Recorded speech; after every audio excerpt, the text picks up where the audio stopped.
Alrighty. You guys hopefully heard the bilingual babies episode and we'll get the reference there. Yes. And in a while we'll get Noah to do the intro. Oh man, that's going to be funny when he actually starts being able to mimic full phrases. Yeah, it'll be cute. So today's episode, I wanted to talk about Joanna and the news with her, because that has been a bloody roller coaster, hasn't it, Kel? Yeah, it's been interesting, a bit scary at times, but getting better. For references, this was all sort of happening during the moving house stage. So we did an episode previously on moving houses and how much of a headache that was. So for context, for reference, when we were told we had to move house, I think it was the same week we found out this bad news about Joanna. So do you want to tell them what happened there? So I went for an ultrasound. 28 weeks. 28 right? weeks, which was an extra sort of ultrasound because my placenta was covering the cervix, and then my doctor wanted to see at 28 weeks where it was, if it had, changed position and everything. So I went for the ultrasound, and pretty much the person didn't say anything. Everything looked fine. But then she came back. They always check with the doctor. I think that who does the ultrasound is like a technician or something. Yeah, generally they'll be technicians. Sometimes they're doctors, because in Melbourne I had a doctor doing it. Yeah. But anyway. Well, the doctors can do it because they've got to check it, but usually the technicians are the ones who do the easy grunt work and then tell the doctors if there's something they need to check out. I think it's more serious. Then she went to talk to the doctor and came back and said, "Well, I think you should go to the hospital. Do you know where it is?" And I mean, I'm not saying she was awful or anything, but there was one thing she didn't quite explain what was happening, because I think she probably didn't know how serious it was. Well, and to pause you there, that's the kind of frustrating thing with the technicians. I don't think they are in a position to say anything. So if they see anything that they think is bad or that they're worried about, they have to go and talk to the doctor, and the doctor has to be the one to deliver the news to you and have that conversation. So quite often they're stuck between a rock and a hard place, where they're kind of like, you just need to do this. Go to the hospital or just speak to the doctor. I'm sorry, I can't tell you more. She couldn't wait to get rid of me. It was so interesting because my brain just froze, and I was like, wait, what are you talking about? And she was like, oh, no, because we noticed that your baby's like a bit smaller than she should be. And I'm like, okay, is this an issue? And previous to that, everything was fine. Everything was fine. Absolutely fine. She was perfect. Yeah. And baby, that is. Yes. And then I was like, okay, I guess I'll just go to the hospital. And what do I do when I get there? Like, I just show up and say, hey. And then she was like, oh, no, they know you're coming. And that's when I was like, oh, they made a call to the hospital. Like, call the hospital. She's on her way. I'm like, oh, gosh. Okay. And you were waiting outside with Noah in the car. We'd done about 5 circuits of the car park by that point. Yes. And I was like, because, if you have kids, you probably know that you organize your day based on what time my child has to sleep and when they're going to eat. When they're going to eat and everything. And I'm like, now it's like 5:30. I have to go to the hospital. I have no idea when I'll leave. And my son is outside. He has to have dinner and he has to go to sleep, and Peter has to work. And I think you asked, can I just go tomorrow? Yeah, I did. I was like, oh, I actually said, my husband is outside. Can I just call them and book an appointment? And she was like, I think she'll go right now. Which, looking back, it would have been fine, considering that nothing really bad has happened. Yes. Knock on wood. But anyway, continue with the story. Yes. She said I just had to go. And I was like, all right. And then I got there. I thought, oh, maybe the baby's small. Look, okay, baby's small. Yep. I can't see, anything incredibly concerning about that. So this is what she said before you went to the I hospital? was thinking in the car. I was like, okay, we'll go to hospital. The doctor's probably going to talk to me, and that's it. And then I ended up staying there for 4 hours. Well, we were in the car for I think an hour and a half, and then you were like, yeah, just go home. This is going to take forever. And they're like, they've got all these other, the doctor has to go to all these other people, so he has to triage everyone and so work out. they pretty much sent me to this monitoring sort of area where they're not only going to check on your baby, but when you finish, they have to monitor the baby for a certain amount of time. Yeah. It could take 20 minutes. It could take 2 hours. So this was using the stuff that you had on you when you were giving birth to Noah, when you were in labor last time, right? The stuff that monitors the heart rate. Yes, and movements. Yeah. So I stayed for a long time. The place was quite busy. And then... Just listening to women giving birth, right? Screaming everywhere. It doesn't really bother me, but it's quite... If it's a first baby, I would say it's quite scary. It's pretty full on. Yeah. Anyway, but the scary thing was I don't know what's happening. I'm being monitored. Yeah. Someone just told me there's something wrong with my baby, and the poor midwife came in, and I was there, all the monitors on me, and I just started crying. I was like, I just want to know what's happening. She's like, no one has talked to me. I was like, no, like I'm literally coming back from an ultrasound and I'm just here, and she's like, okay, I'll get the doctor to come and talk to you. And that's, again, she probably can't say much. Yes. She's just stuck. Yeah. Yes. Then after many hours, I had to wait for the doctor, who was also helping with women giving birth. They had an emergency. I don't know what happened. Yeah. To pause you there, do you want to tell them who the doctor was? He was your high school friend? Yeah, yes. We went to high school together. And so when Noah was on the way, we had seen him once. Yes. Yeah, so for an appointment. Dr. Ed from Geelong, thank you. And he was like, oh, Pete, what's going on? Yeah. And then, with the second baby now, he was also around. He was great. And then he said, oh, you guys doing pretty well. You're smashing it out. Yeah.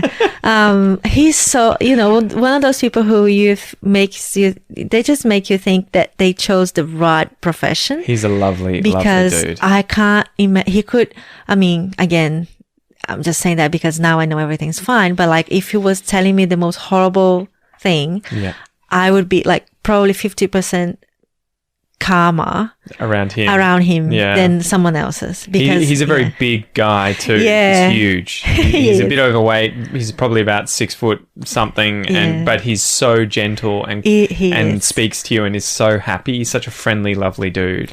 Yeah, just one of those gentle giants. I know. I loved it. Yes, he was a great guy. He's great. And then he told me, look, your baby is significantly small. In the first percentile, right? Yes. So very small. It's very small.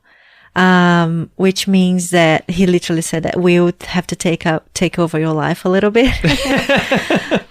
We need to know why this baby is so tiny. Yeah. So there are a few things that might explain it. One, the most common one is placenta issues. Yeah, where the baby's not getting as much blood and nutrients as usual and grows slower as a result. The other one, I think on top of all that, it's like, if you are a small person, you might have your body's not going to make a baby that you can't deliver. You know what I mean? That'd be like a Great Dane having a child with a Chihuahua, right? You'd be like, good God. You know? Imagine if your husband was the Mountain from Game of Thrones. You'd be like, Jesus, no.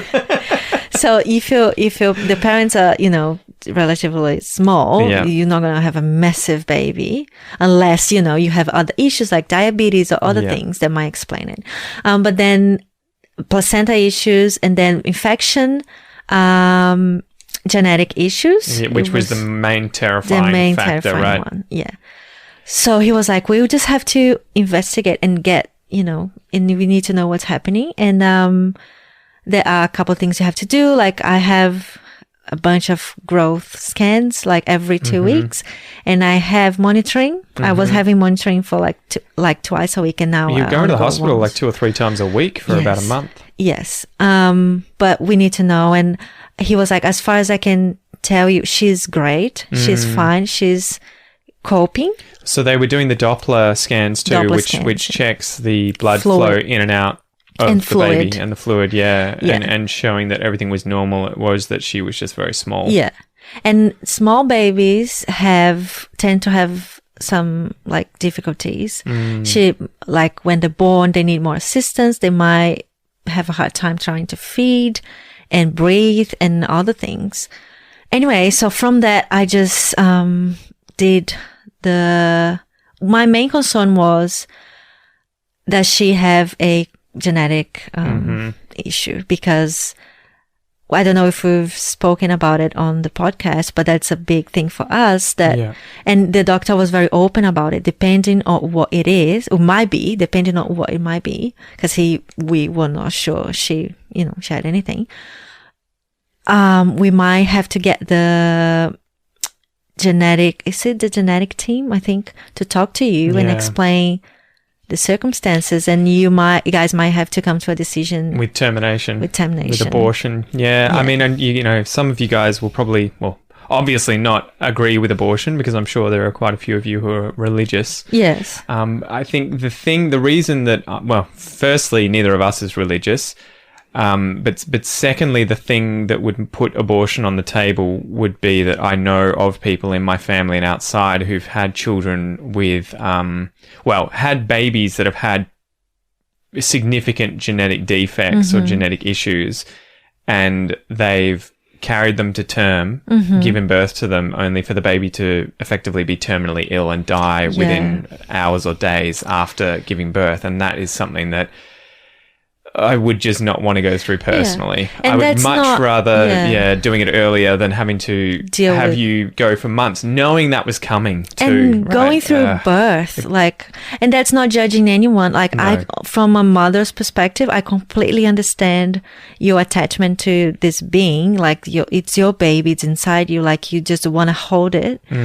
But that's a very, very personal opinion and decision for us. That's our very it would be excruciating for us, but unfortunately we didn't have to make it, so we can move quickly on from that topic. Very quickly. So we did have a genetic test, which was a bit more invasive than... Well, we didn't. You did. I did. You took it like a boss. I did. You did well. They actually extract a little bit of the amniotic. Amniotic. I hate this word. Amniotic fluid. So they literally stabbed Kel in the stomach with a big needle and took out some fluid from inside the placenta. From inside the inside the placenta, the amniotic fluid. That fluid has cells that the baby has shed into the fluid, and then those cells can be checked for genetic issues. Yes, and it all came back clear. Yes, fortunately, thankfully, yes. So she's just tiny, and then I don't have any infections. I'm doing fine. So the thing that might explain it is placenta might not. And even that placenta seems to be working perfectly. Yeah. She's getting enough. Obviously not enough to grow as she was supposed to, but she's thriving. Well, she may be growing as she's supposed to. She may just be one of the very few babies on the bell curve that end up very, very small. You know, and that's the thing, probability-wise, the average baby is dead in the middle. Yeah. You know, whatever it is, 7 pounds, 3 kilos. But 50% of babies are bigger than that, 50% are smaller than that. And so you're obviously going to end up with, out of that 50%, if it's 100 babies, one of them being the smallest out of the 100. Yeah. And maybe that's her, where she's as healthy as the rest, but she's the smallest out of the 100, right? Yeah, so she's so far what we know is she's grown, and she's actually Kel's grown. Yes, Kel's belly's grown, so that's a good sign. Massive. She went from the less than 2% to over. Well, you 12%. You got measured in Geelong again, and is that where they said it was you got measured in Melbourne? You went to the children's hospital or the women's hospital? The women's, yes. They said it was over the 7th. Yes. Then you went back to Geelong a week later and they said it was over the 12th. Yes. But then when you went and had another meeting with the doctor at Geelong, he was like, the Melbourne equipment is more sensitive and high tech, so we'll go with their reading. But so she's on the 7th percentile now, which means that she is... out of 100 babies, she's bigger than 7 of them, or she's the 7th biggest out of the 100. Yes, tiny. 7th biggest, 7th smallest. Okay, yeah. She's a tiny little baby. And then, as I said, there are things that we have to be ready for. We don't know if she'll need to stay in hospital a bit longer, because if she's born with any... I don't know, she struggles to breathe or anything else because she's small. Well, usually the lungs develop later. Yeah. And so that's why they stay in hospital if they've been delivered early, because they have to be on oxygen. It doesn't happen. The other thing is I can't just wait for labor to start naturally because she might not cope with labor. Yeah. So I have to be monitored, and they will induce me. So the whole time I'll be in hospital and she'll be monitored the whole throughout the labor. So they know that if she's struggling in any way, I can just go for an emergency cesarean.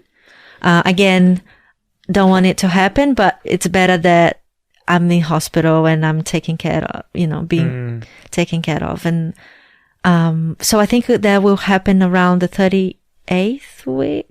38 weeks. Well, I think they'll induce you on week 38 if she hasn't grown to the point where they can safely leave her alone, and which I think is the 20th percentile and bigger. Yeah.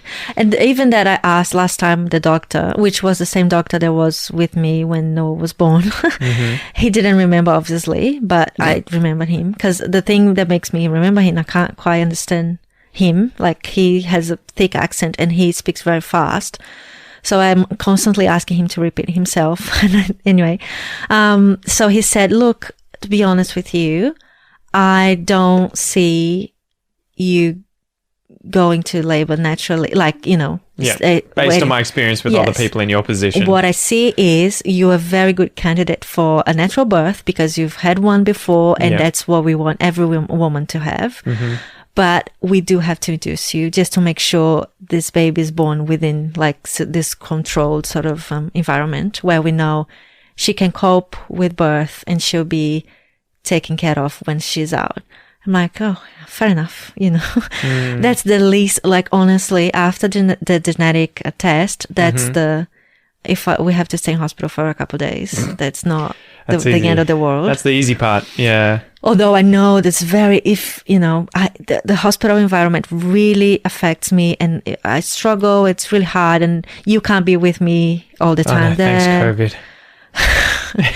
And so it's going to be hard on me. But again, just to know that your baby's fine and she's okay. She doesn't have any, life-threatening sort of issues. That's really reassuring. And now we're just waiting. I'm on week 32. So only a couple more and 6 weeks she'll left. be here. Jesus. Oh my God, it's going to happen. Life is going to disappear. I think life would change a lot. Aussie English, there'll be no episodes for 5 months. Just recycling old stuff. No, well, this is why I'm trying to record a bunch of these episodes as well with you. So we've just done 3 today, the moving house one, the bilingual babies, and this Joanna episode, so that we've got some ahead of time. That's good. Yeah, so I don't have many tiny baby clothes, and my psychologist actually said you should get, because her baby was, you say IUGR, that's the uterine growth restrictions. Inter-uterine growth restrictions. So inside the uterus, restricted growth. She said, oh, my baby was the same, but the advice I'll give you is buy a bunch of tiny baby clothes. We don't have any because I wasn't expecting her to be tiny. And they don't tend to be easy to get, do they? No. You can't just go into a store really and just be like, give me all of your five tiny 5 zeros is quite hard to find. Yeah. And then I actually forgot to buy them yesterday. Damn it. That's why we went to Target. Anyway, and then now I have to get clothes for her because I have a lot of things, but they are for chubby babies. And so it's just a bit more of preparation. But I think it's all going to go well. I think she's just going to be a little nugget. She's going to be small, and they were saying the good news is that small babies tend to catch up anyway, so it may definitely. It may not be an indicator of how big she'll be in the end. No, the Dr. Ed said, don't worry about, if she's born and that's nothing concerning, she'll catch up, definitely. And the other thing was, that she's proportionally small, so there are concerns when the head's too big or the tummy's too big, and that might indicate some sort of deformity, but she doesn't have any of that. She's fine. So I guess we're just waiting and hoping for the best, and it'll all be over soon. In fact, this episode is probably going to come out maybe a few weeks beforehand, maybe on the dot. The other interesting thing is that your birthday is in week 38. It's on a Wednesday, which I think makes it more likely for, I don't know, I just feel like if I had to choose, do you want to give birth on Monday or on Wednesday? I'll probably say Wednesday. I don't know why. But if they yeah. It'd be pretty interesting for you to have your birthday shared together, though. You probably wanted to have her own birthday. I want to have my own birthday. And for the rest of my life, no one will remember my birthday because it'll be her birthday. Well, they'll remember it because it's hers. And now, even I will be like, who cares? It's my daughter's birthday and the party will be for her. And like, she'll hate me when she's 12. There's going to be a joint party, whether it's beforehand or after by a few days. You're going to have a combined birthday. Come on. It's not like, you know, if it was in the same month, people are just going to be like, screw it. We'll just have one birthday party for both of you. Anyway, she might be born on the 17th of March. And if I had to choose, I don't know. I kind of like, I hate the fact that, well, you know, it's her birthday now, but I kind of like the, oh, wow, it's my birthday. I'm giving birth. So I'll have to think about it. What a birthday treat. Yeah. It brings a whole new meaning to the word birthday. That's profound. Wow. Cool. Maybe that's where we should finish. Yeah. Thanks, Kel. Hopefully you guys enjoyed this, especially you mothers out there who are going to be giving birth anytime And if soon. you've had a tiny baby, please send me some encouragement and some tiny baby clothes if you have some spare. Awesome. Cool. See you guys. See ya. Bye.